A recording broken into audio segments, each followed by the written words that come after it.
Meus amados, nós vamos abrir a palavra de Deus na carta de Paulo aos Efésios, capítulo 3, verso 14. Hoje vou quebrar um pouco o meu protocolo e não fazer uma mensagem, um sermão expositivo, mas fazer um sermão que nós chamamos no seminário de sermão tópico.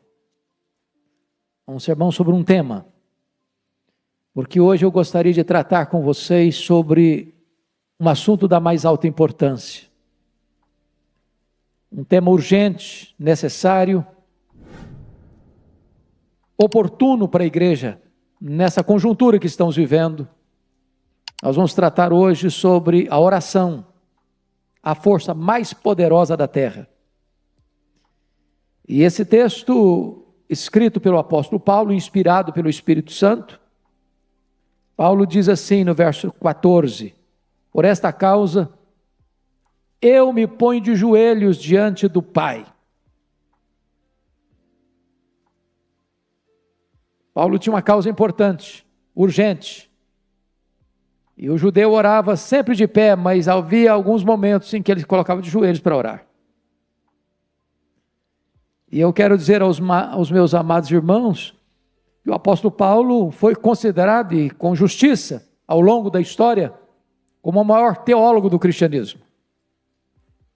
Mas ao mesmo tempo, Paulo também foi um dos homens mais dedicados à oração. Quanto mais você conhece a Deus, mais você quer falar com Ele. Mais você é ousado na oração. Mas você quer buscar a face do Eterno.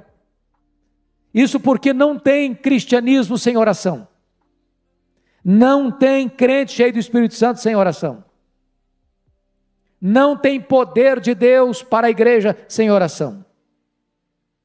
Não tem avivamento sem oração. Não tem abundantes conversões sem oração. Não há milagres na terra sem oração. Então, eu gostaria de conclamar você para nós entendermos o poder da oração. E eu queria, a título ainda de introdução desta palavra, fazer uma espécie de apanhado nas Escrituras, para ver se as pessoas que viveram antes de nós, no período bíblico, foram pessoas comprometidas com oração.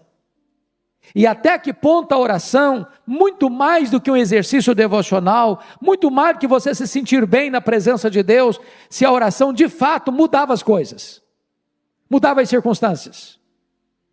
Quem muda a circunstância é Deus, mas Deus muda as circunstâncias através da oração. Quando o povo de Deus ora, Deus age. Quando o povo de Deus se põe de joelhos, o braço estendido de Deus começa a agir soberanamente na história. Se o povo de Deus não ora, as ações e as intervenções de Deus podem ser recolhidas. Então vamos ver isso.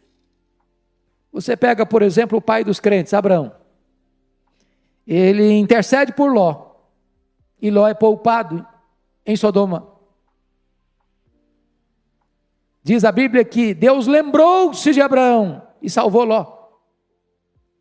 Eu olho Jacó no Val de Jaboque orando em lágrimas. Eu não te deixarei ir se tu não me abençoares. E a Bíblia diz que ali a sua alma foi salva. Eu encontro um Moisés orando em Cades Barneia diante de uma situação crítica, porque Deus havia tomado a decisão de destruir aquele povo e começar uma nova nação através de Moisés, e Moisés se coloca na brecha em favor do povo e diz: Deus, perdoa este povo, ou risco o meu nome que escreveste. E Deus poupou a nação de Israel em resposta à oração de Moisés. Eu vejo Ana orando com lágrimas, com amargura de espírito, pedindo um filho, e Deus ouve a sua oração, e ela vai ser mãe do maior profeta, sacerdote, juiz daquela geração. Porque a Bíblia diz que Deus é quem faz com que a mulher estéril seja alegre mãe de filhos. Deus cura. Eu vejo o seu filho Samuel, filho de Ana, orando pela nação e afirmando o seguinte: longe de mim pecar contra Deus, deixando de orar por vós. Eu encontro Ezequias orando a Deus diante de uma sentença de morte, enviada pelo próprio Deus: põe em ordem a tua casa, porque morrerás e não viverás. E diz a Escritura que ele se volta para a parede, e ele ora intensamente, e ele chora copiosamente, e Deus responde rapidamente, revertendo o quadro, revertendo o diagnóstico, revertendo a sentença de morte. Eu vejo Daniel orando, e Deus trancando a boca dos leões. Eu vejo Daniel orando, e diz a Bíblia que uma batalha espiritual se desenrola nas regiões celestes. Eu vejo Daniel orando para Deus trazer quebrantamento ao povo, porque o cativeiro duraria 70 anos, mas diz a Bíblia que naquele momento o povo dele se voltaria para ele, e o povo estava com o coração endurecido. Eu vejo Neemias orando. Ele é um governador, e ele é um estrategista, ele é um administrador de escola. Eu vejo Neemias orando, e a cidade de Jerusalém, que estava há 142 anos debaixo de escombro, e ele pela oração se põe nas mãos de Deus, e se coloca à disposição de Deus, e a cidade é restaurada, e os muros são erguidos em 52 dias. Eu vejo Jesus orando, no Rio Jordão, os céus se abrem, o Espírito Santo desce, e o Pai fala: este é o meu filho, o meu amado, o meu escolhido, nele eu tenho todo o meu prazer. Eu vejo, irmãos amados, o apóstolo Paulo orando, logo depois da sua conversão. Esse homem ora na praia, esse homem ora na sinagoga, esse homem ora no templo, esse homem ora na prisão. Esse homem é um homem que ora sem cessar, e agora ele está diante de Deus, dizendo: por esta causa eu me ponho de joelhos. Eu vejo os discípulos orando, unânimes, em oração, perseverando, em obediência à orientação de Jesus: permanecei na cidade até que do alto sejais revestidos de poder. E durante 10 dias, 120 pessoas oram com a sua alma, com o seu coração, com o seu propósito, e os céus se fendem, e o Espírito Santo desce, e eles são revestidos com poder. Eu vejo os crentes da igreja primitiva orando, diante das ameaças, dos perigos, e diz a Bíblia que a casa treme, o Espírito Santo desce, e eles são cheios do Espírito Santo, e começam a pregar a palavra com toda a autoridade, ou com todo o poder. Eu olho para a história da igreja, e eu vejo os pais da igreja orando, eu vejo os mártires orando, eu vejo os reformadores orando, eu vejo os puritanos orando, eu vejo os avivalistas orando, eu vejo a igreja de joelhos, e quando a igreja ora, ela marcha resolutamente. Então, dito isto, eu gostaria de olhar com vocês alguns pontos para destaque. Primeira coisa, irmãos, é que a igreja cristã recebe poder do Espírito Santo quando ela ora. A igreja está precisando do Espírito Santo, irmãos. Primeiro, porque tem muita gente, mundo afora, desistindo do evangelho, se apostatando da fé, igrejas fechando, denominações morrendo, denominações históricas perdendo milhares e milhares de membros todos os anos, seminários que outrora formaram pastores, missionários, hoje ensinam ceticismo, apostasia. É hora da igreja orar para Deus reverter esse quadro, para Deus trazer um avivamento na Europa, na América, no Brasil, no mundo. Quando aqueles discípulos se reuniram no cenáculo, e todos perseveraram unânimes em oração durante 10 dias, o Espírito Santo desceu sobre eles. Eu vejo os apóstolos diante de uma demanda enorme de assistência social, quando as viúvas dos helenistas estavam sendo esquecidos, eles tomaram a decisão: vamos nos consagrar à oração e ao ministério da palavra, e vamos nomear homens cheios do Espírito Santo e cheios de fé, para tomarem conta da diaconia das mesas. Vamos nos concentrar na vida de oração. Eu vejo, queridos irmãos, que a igreja precisa orar. Mais do que nunca precisa orar numa crise como esta. Mas em segundo lugar, eu quero destacar que a oração é a base do avivamento da igreja. Como nós precisamos desse avivamento, irmãos? Nós não gostaríamos apenas de ler sobre o avivamento, de dizer para o povo: olha, houve um tempo em que Deus visitou o seu povo, em que Deus derramou o Espírito Santo. É gostoso ler, é importante ler o que Deus fez no passado em Jerusalém, o que Deus fez no passado em Antioquia da Síria, o que Deus fez no passado em Éfeso, o que Deus fez no passado lá nos primeiros séculos do cristianismo, o que Deus fez no passado lá na Reforma, o que Deus fez no passado lá na Inglaterra de John Wesley, o que Deus fez no passado lá nos Estados Unidos no século XIX com Dwight Lyman Moody, o que Deus está fazendo em outros lugares, mas nós queremos também aqui.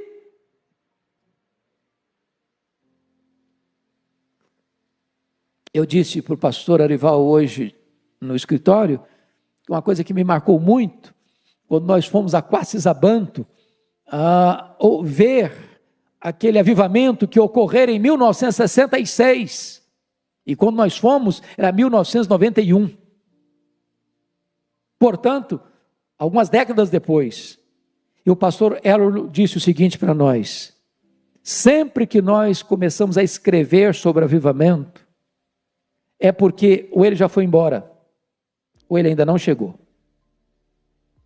Porque quando ele chega, você não tem tempo para escrever nada, você só tem tempo para viver aquela experiência gloriosa.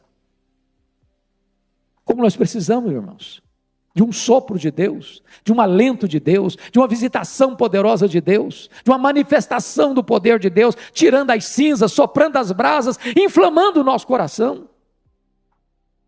Quantas pessoas apáticas, quantas pessoas acuadas, com medo, desesperadas,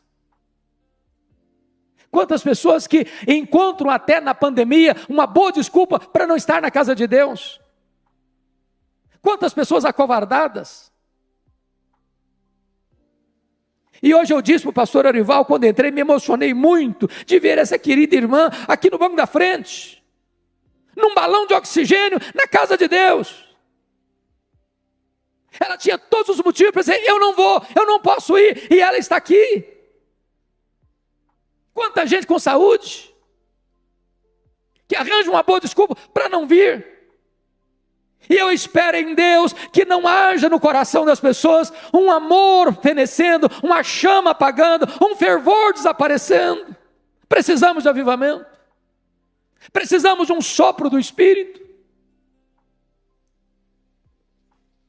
Se o meu povo, que se chama pelo meu nome, se humilhar e orar e me buscar, e se converter de seus maus caminhos, então eu ouvirei dos céus, eu perdoarei os seus pecados, eu sararei a sua terra. É promessa de Deus. É promessa de Deus que Ele vai derramar o Espírito Santo sobre o sedento. É preciso ter sede de Deus para que o Espírito Santo desça. Quem não tem sede de Deus, não tem avivamento, irmãos. Às vezes estamos dando sede de tanta coisa, de dinheiro, de sucesso, de saúde, de fama, de progresso, de prestígio. É preciso que a igreja tenha sede de Deus. Quando a igreja estava passando uma crise enorme, lá na Inglaterra, nos idos de 1739, as igrejas fechando, os crentes desaparecendo da igreja, os púlpitos sem poder, a palavra de Deus rara nas igrejas, um grupo de estudantes começa a sentir um fardo no coração, e esse grupo foi batizado depois de Clube Santo, porque aqueles moços se reuniam para buscar a face de Deus, para orar a Deus, para clamar por um avivamento para a igreja da Inglaterra, até que de repente, numa noite, 31 de dezembro de 1739, 3 horas da manhã, o Espírito Santo desceu sobre eles, e eles foram cheios do Espírito Santo, e a igreja se levantou, e a igreja se encorajou, e centenas de milhares de pessoas foram salvas.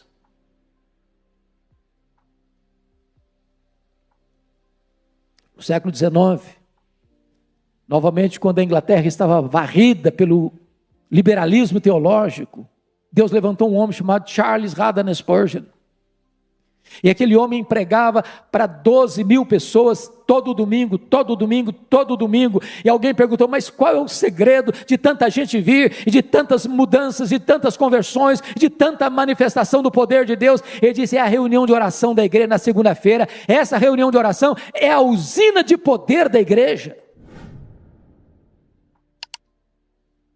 precisamos de orar para recebermos um poderoso avivamento dos céus. Mas em terceiro lugar, irmãos, prestem bem atenção nisso, a oração é a base para a restauração de uma nação. Preste atenção nisso, quem muda a nação não são os políticos. A igreja precisa entender que está na mão da igreja esta usina de poder, esta arma mais poderosa do mundo. É Deus quem põe no trono e tira do trono. É Deus quem levanta uma nação e faz baixar uma nação, cair uma nação. Olha para a história e você verá isso.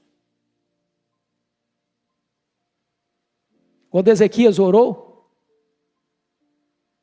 diz a Bíblia que Deus livrou Jerusalém e o seu reino, o reino de Judá, de um ataque terrível, de um poderosíssimo império que já havia derrubado o reino do norte, Samaria.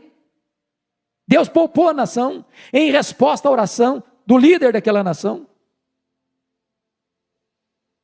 O doutor Edwin Orr, que talvez foi a maior autoridade sobre o avivamento no século XX, que esteve aqui no Brasil, no centenário da Igreja Presbiteriana do Brasil, narra sobre o colapso econômico que atingiu os Estados Unidos nos idos de 1850. Ele diz que naquela época os bancos faliram e fracassaram. Os empresários estavam em crise.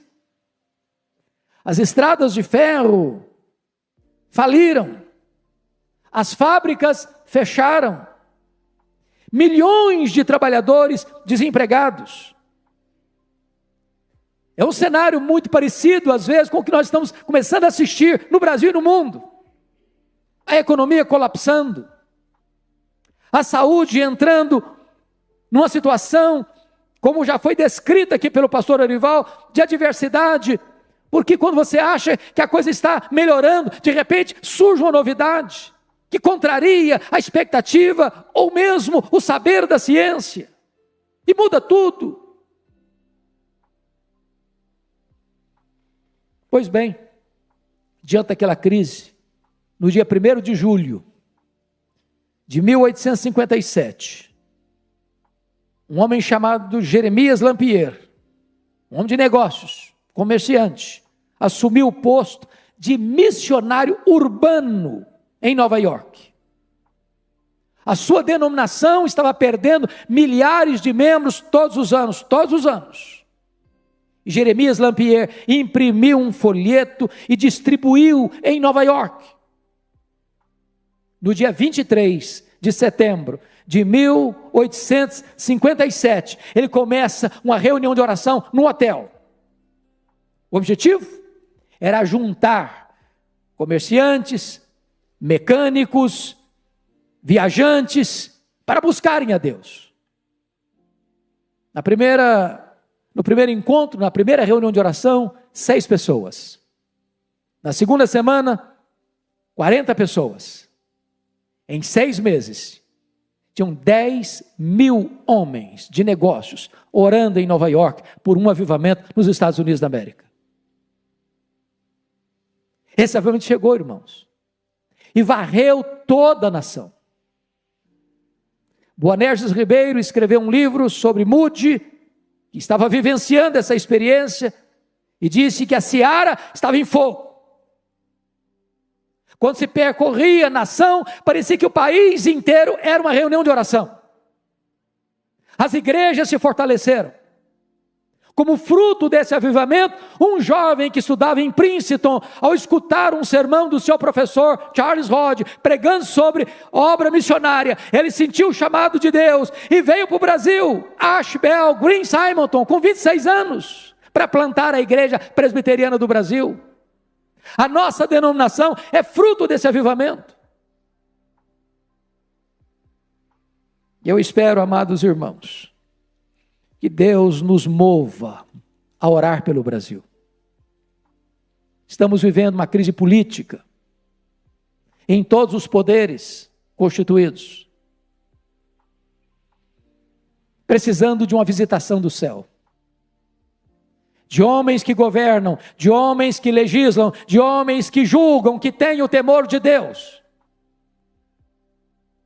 que reconheçam que Deus é soberano e que feliz é a nação cujo Deus é o Senhor. Precisamos de uma igreja quebrantada, de uma igreja sedenta de Deus, de uma igreja que entra na brecha da oração, de uma igreja que paga o preço da oração, da renúncia, para que Deus visite a nossa terra e poupe a nossa nação. Mas talvez alguém diga assim: bom, mas a oração não muda a circunstância. Pois eu quero lhe dizer aqui, quem muda a circunstância é Deus. Não é a oração que é poderosa. A oração aciona o braço do Todo-Poderoso. É quando a igreja fraca ora ao Deus onipotente, Deus age e muda as circunstâncias. Se não vejamos. Está escrito na Bíblia que quando, numa batalha, Moisés estendia as mãos, intercedendo pelos soldados que estavam no campo. Enquanto ele orava, com as mãos estendidas, os seus soldados prevaleciam. Se as orações cessavam e os braços encolhiam, o inimigo prevalecia. Quando a igreja ora, Deus age. Quando a igreja ora, Deus faz o inimigo recuar. Quando a igreja ora, os milagres de Deus acontecem. Segundo exemplo que eu lhes dou, do próprio rei Ezequias. Porque duas coisas estavam acontecendo. Ezequias começa a reinar com 25 anos. Ele reina 29 anos.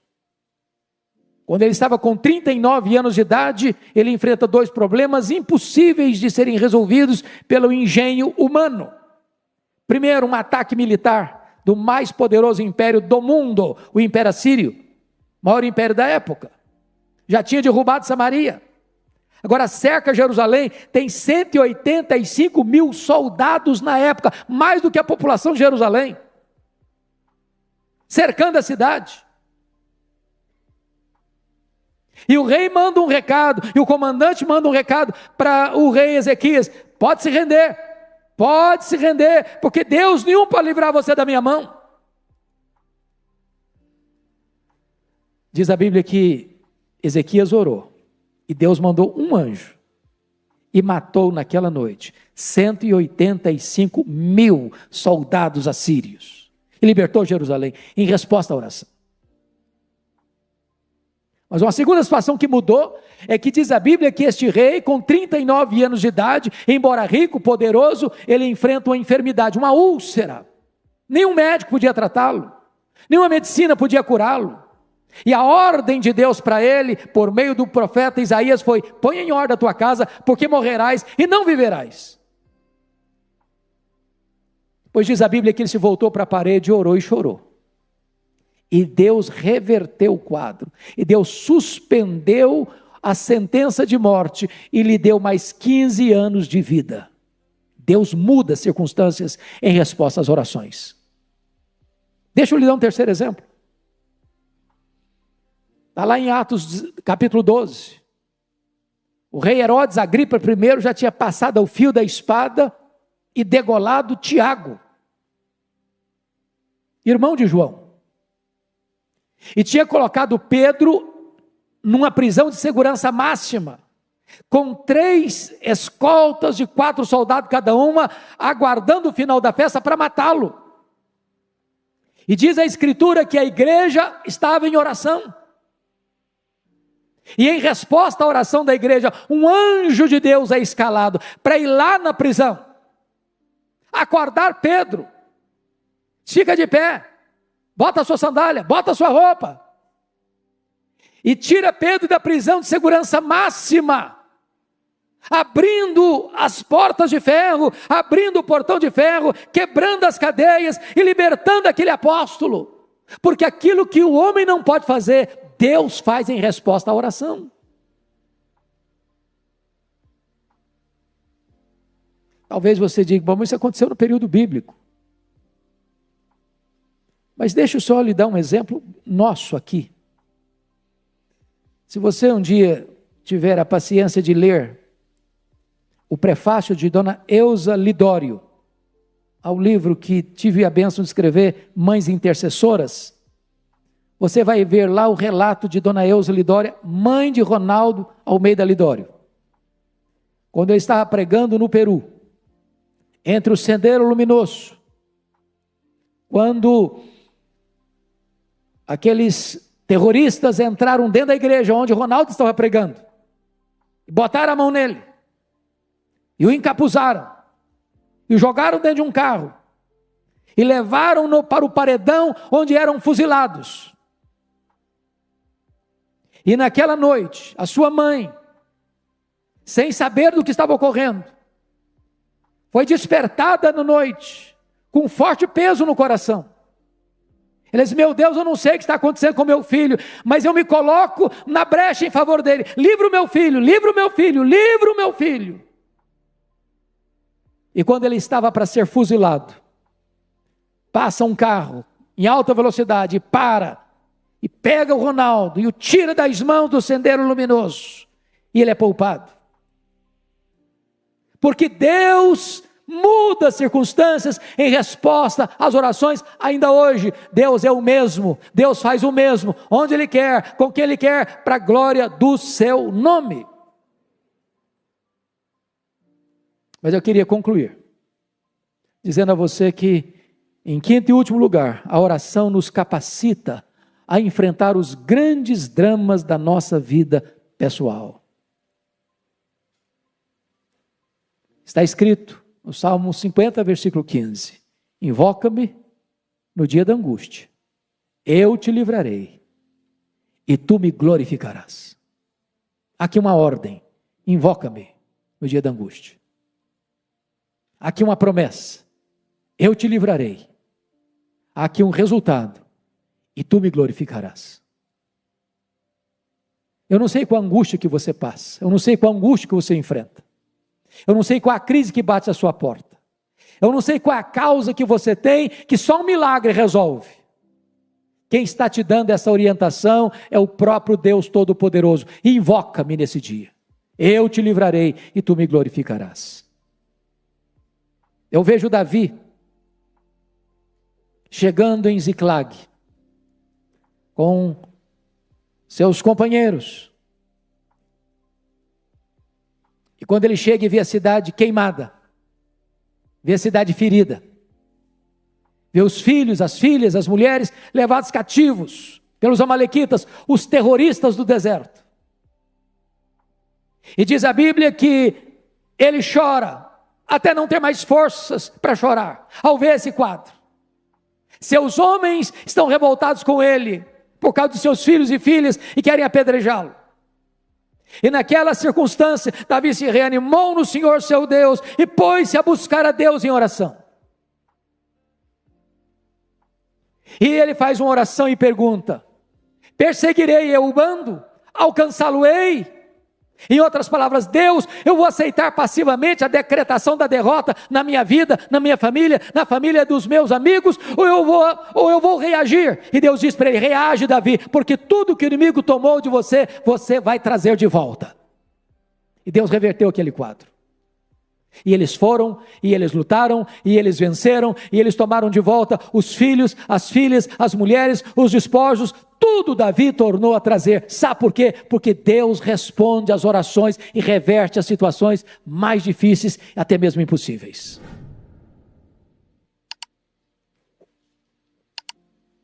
Quero concluir, para mim, com um exemplo máximo do que Deus pode fazer por meio da oração. A experiência do próprio Jesus, o Filho de Deus. Quando ele entrou no Getsêmani, naquela noite fatídica, onde ele foi preso, cuspido, esbordoado e julgado pelo Sinédrio e acusado de blasfêmia e conspiração, diz a Escritura que ao ficar apenas com os 3 discípulos mais próximos, Pedro, Tiago e João, ele abre o coração para eles e diz: a minha alma está profundamente triste até a morte, ficai comigo, vigiai comigo. E diz a Escritura que Jesus entra então na mais titânica batalha da humanidade, prostrado sobre os seus joelhos, com o rosto no chão, oferecendo forte clamor e lágrimas. Ele orou, ele chorou, ele suou sangue. Mas quando ele se levantou dali, não tinha mais angústia. Não tinha mais angústia. Agora os inimigos chegaram, armados até os dentes, e ele que se apresenta e pergunta: quem vós buscais? A Jesus o Nazareno? Pois sou eu. E caíram por terra. A partir daqui ele é espancado, ele é cuspido, ele é esbordoado, está firme como uma rocha. A partir daqui, ele carrega o lenho sobre as ruas apinhadas de Jerusalém, as mulheres choram, e ele diz: por que vocês estão chorando? Não chorem por mim, chorem por vocês, chorem pelos seus filhos. A partir daqui, ele é pregado naquele lenho maldito, e ele transforma aquele patíbulo de horror num palco para a glória de Deus, e num instrumento para a sua, para a minha, para a nossa salvação. Bendito seja Deus, porque quando você ora, Deus remove as dores da sua alma, as angústias do seu coração, Deus muda as circunstâncias e dá para você a vitória. É tempo da igreja orar. Por esta causa, eu me ponho de joelhos. Que Deus nos ajude. Amém.